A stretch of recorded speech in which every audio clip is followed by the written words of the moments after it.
Hey, Tim here. Had a major breakthrough on my avionics package for the electric motor glider, and I had hooked it up, spent many days hooking it up, but now that everything's working, everything seems to be working, so I'm going to show you a little bit about the system. So here we go. Here's the Falken Avionics website, which shows, in a nutshell, what it is. It's basically redefining the VFR experience, more en route flight information system, bang for the buck. I paid $6,600 for the system to almost do everything I need to do, or everything, including a magnetometer for the compass, all the way through to ADSB in and out. That's the digital tracking system that all aircraft are required to have by law.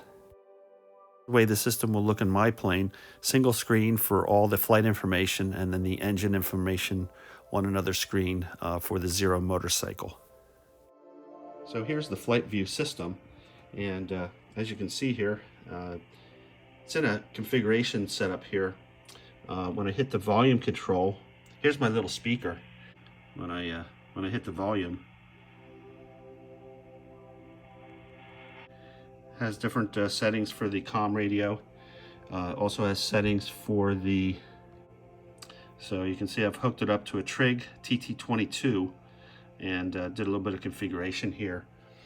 And so everything's set up here. You can see in the main menu here, you can see on this part of the screen, we're squawking standby. 1200 is primed into the system.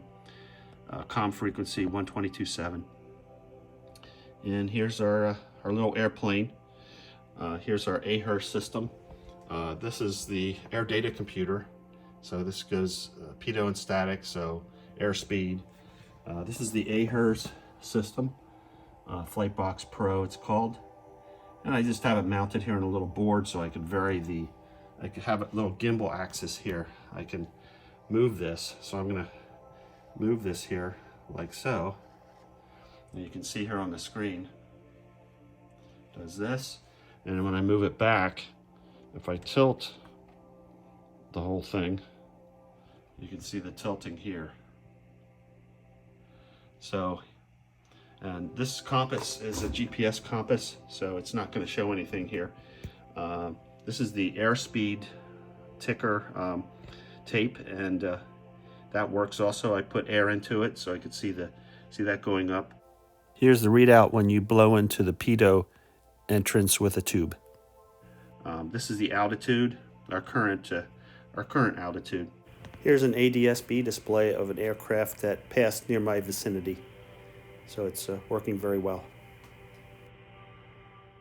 Okay, going back to basics, this is the package that I got from Falken Avionics. A lot of boxes and wiring harnesses.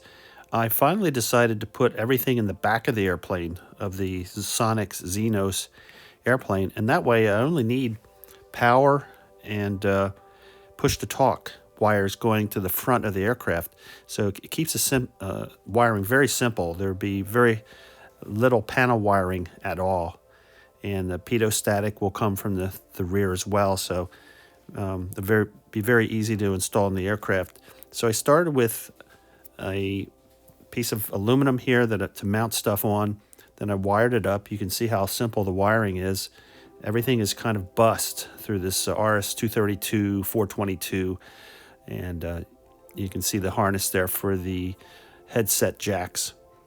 One of the things I really love about the system is the entry, this frequency entry. Talk about modern. I can just punch in Unicom or CTAF or approach and departure frequencies. Just push a button, and finally I have something that I can actually use to enter frequencies. Otherwise, manual entry here is very simple, and you can see it pop up there in the upper right. And you can basically select any airport and its frequencies. Here's the antenna, the first transponder antenna I put in and mounted here. There's certain requirements for separation of the antennas, and I spent hours looking at the documentation specifications, and So I got the comm antenna 3 feet away from the transponder 4 feet away from any receiving antennas per the requirements. And the only thing, the GPS said it just cannot be close to a comm antenna, so I said not close. And that's about 6 feet away. So in the airplane, it may be a little closer, but the receiving antennas, GPS antennas will be on top, and ADSB should be on the bottom.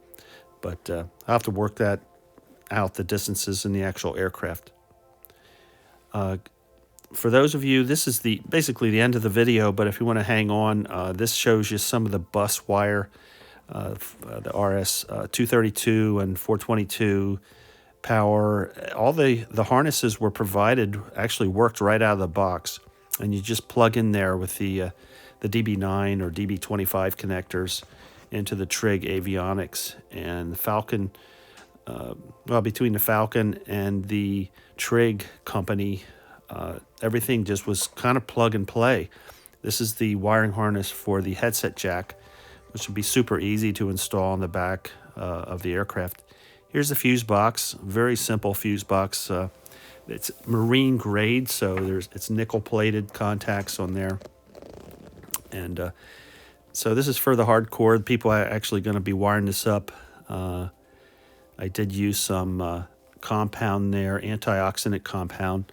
See some more of the wiring. It's USB. There's a USB hub there, and it's all modern digital avionics. No discrete wiring really. There's a splitter there on the right. It splits between the two ADSB frequencies. And here's a look out the window of the antennas, the transmit, and here's the receive antenna plate, just an aluminum plate that I mounted the ADSB antenna and the two GPS receiver antennas. So yeah, they just mounted. There's not much of a ground plane required there, but since they are receive antennas. So with that, I thank you for listening, and for anybody that wants to manufacture this in their own airplane or put this in your airplane, it's $6,600, and then another $800 or so for a used iPad. iPad seems to have plenty of power to run the system. So if there are any questions, let me know. Thanks for listening.